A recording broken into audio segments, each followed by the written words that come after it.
medicine bundle, allies / support. We haven't done that. There's the Yeah, it's beautiful because the concept of allies, is something that is absolutely the first basic element we work with in shamanism, because even buying the first approach, that would be like doing a shamanic journey, you would journey to find an ally. And normally the first ally that you would journey to find is an animal, which is called the power animal or animal of power, according to how it's translated. So you would journey to the lower world, which is a space of nature, of animals, of your deeper instincts, and search for the first ally that can be with you. Then the more you dig deeper into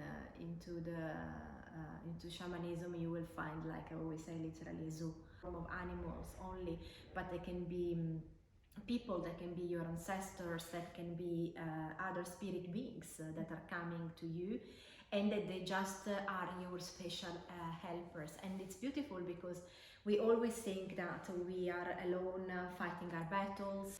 When we go out from home, and actually we think that we have an army with us, that we have a spiritual army with us, and we are not alone. That gives a totally different taste to whatever is happening to us, to every decision that we are making, because we feel that we are supported. But the tendency, the majority of time, is to see and say, I need to fight my own battles on my own, no one has ever helped me. But this is because we have never asked, in general, to people, to human beings, and then we have never felt that there is a big connection between us and our spirit.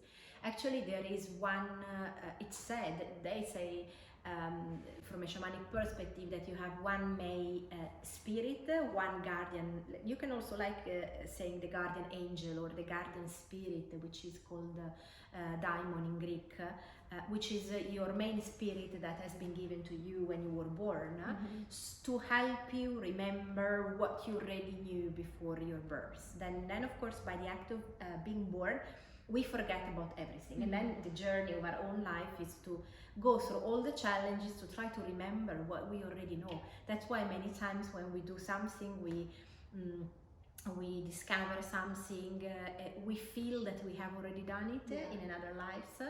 And so actually this word daimon is beautiful, because then the concept of finding happiness, eudaimonia, means being in the company of a good daimon. So being in the company of a good spirit. So when you find your good spirit, that you have found happiness, because you are with your ally, with your main helper, that of course is assisting you in general. What is difficult in the relationship with allies is having the conversation, which doesn't happen unless you are clairvoyant, or you can hear particular sounds, words, or whatever. Normally, for the majority of people, spirits communicate in images. So we just need to be used to images. And then it's just like working on a puzzle, putting all the pieces together. We find the card, we find the nomen, we find the sign. Doesn't mean anything for us. Then we find another one in a synchronicity, and then we put the two pieces of the puzzle together. So we connect the chord together, and that is where we understand that this is a message from our main ally, from our main spirit that it wants to help us. And we need to trust. We don't need just to think that is a coincidence, because we just need to align the dots to see the bigger picture, and to see that in a certain way we are guided. So when there are big questions in our life and we don't know what to do, and we struggle, we don't find the answer, but if we just place the answer out to the universe and say, I need help, this is a big question, I don't know what to do, can you help me? And then of course you will just start notice what is coming to you, because exactly here is speaking about helpers that are your medicine, because they are giving you the healing for your soul, the support for your soul, so that you feel that you are protected, that there is always someone taking care of you, around you.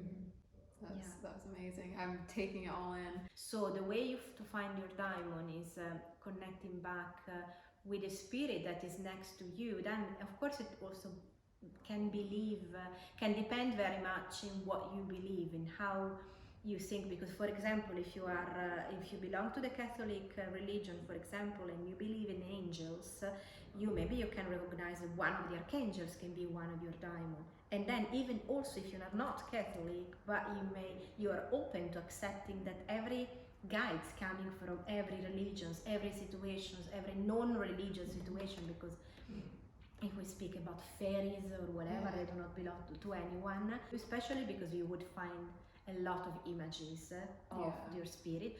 Or it's a process that of course we can do together, having a session and go and discover who is next to you. Let's say that the main spirit that is in charge of your situation. Then of course there is a team. There is a team, because it's just each of us has been dedicated to a main spirit, but there is a variety of spirit around us. There are so many in general. So it's just a matter of tuning to the one, because we need to refer to someone. Because sometimes calling the spirit is very generic. So it works better if we call specific allies. That's why, for example, in shamanism, when we need to do at the beginning, when you are studying in your practice, you journey to find allies, that you have an ally for the extractions, an ally for the soul retrieval, an ally for the divination, an ally for the... Then, of course, unless you really want to remember about all of them, and at the beginning, of course, when you are in this process, you start writing them down. But then, actually, when you are working in a session, you merge with the one that is coming to you. Welcome the spirit that has to merge with you. That can also be a person living in another country as an ancestor, as a spirit. So not necessarily, of course, they need to be animals. So it's really a huge amount. And then there will be sometimes when you call upon some of them, because you are more familiar with them, you feel that they want to help you in that moment. But not necessarily all the others are there. Don't want to work with you. They're there. They are just supporting you, especially when you are calling upon, for example, spirits of a great assembly, or spirits that are coming from all the 9 corners of the universe. And of course, you can attract also ancestors of the people that are next to you, and you will really see how many can come. And not necessarily you need to interact with all of them. They are like a shield, a spiritual shield of energy to hold the space, and that's it. With allies / support, I think it's just really important to surround yourself with people that kind of help you be the best version of you and make your soul sing, so to speak. I think the more intuitive you are and the more work that you do with yourself and understanding who you are, the more sensitive you become to other people's energy. And you can almost tell, you can get to a point where you can almost tell within a few minutes, or sometimes of 30 seconds, if this energy is good for you or not. And if it's not, it's finding a way to either have that out of your life, or a way that you can manage that energy so that it doesn't affect you in a negative way, and surrounding yourself with people whose energy is good to be around. So just when it's talking about allies and support. And exactly, our body will say that immediately if the energy of a person is not good, if the energy of the person is something that is not clear, our body will immediately have reaction, even if before it comes to our mind. Because then our mind sometimes just would say, no, but it's just my idea. And maybe I'm dreaming of that, I'm thinking, but it's not. But if something is wrong, we know it from the very beginning. Anything, a good thing that you can do is protect yourself. So protecting around yourself your energy, which can be done in a variety of ways. One of them is merging with your allies. You choose an ally, merge with that ally. So you ask your ally to come inside you, you will feel different ways that an ally is merging with you, and that is a form of protection. Or you act, of course, from a place of love, or you imagine yourself that you have, for example, a golden thread coming around your body and creating a sacred space around you.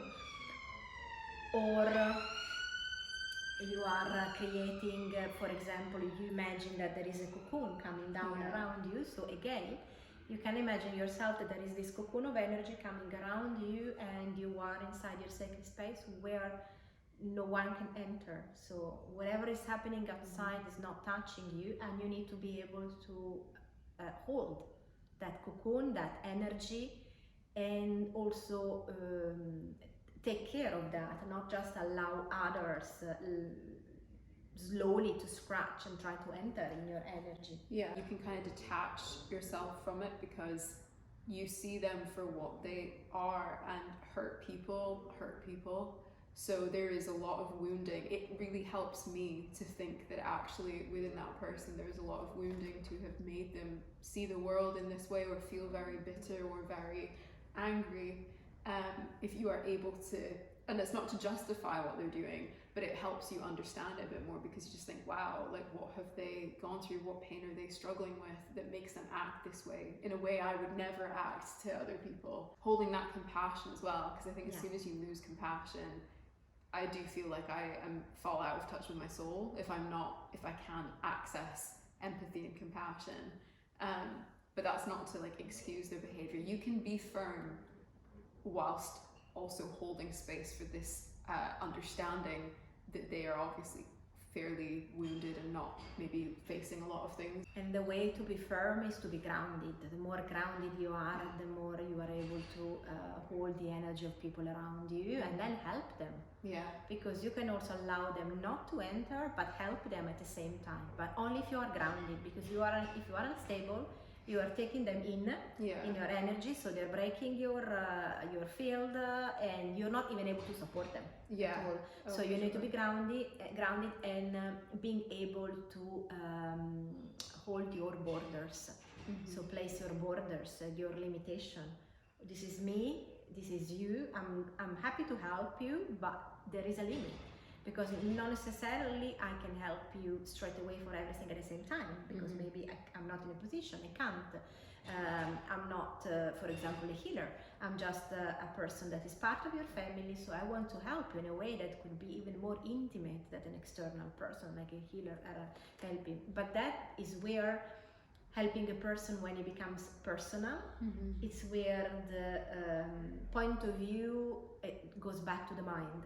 Goes back to the judgment, because you know that your auntie and uncle, cousin, whatever, has this difficult, and you know the whole story, and you have had an opinion, so you're judgmental. It's absolutely inevitable, because we are human beings, so we have our thoughts.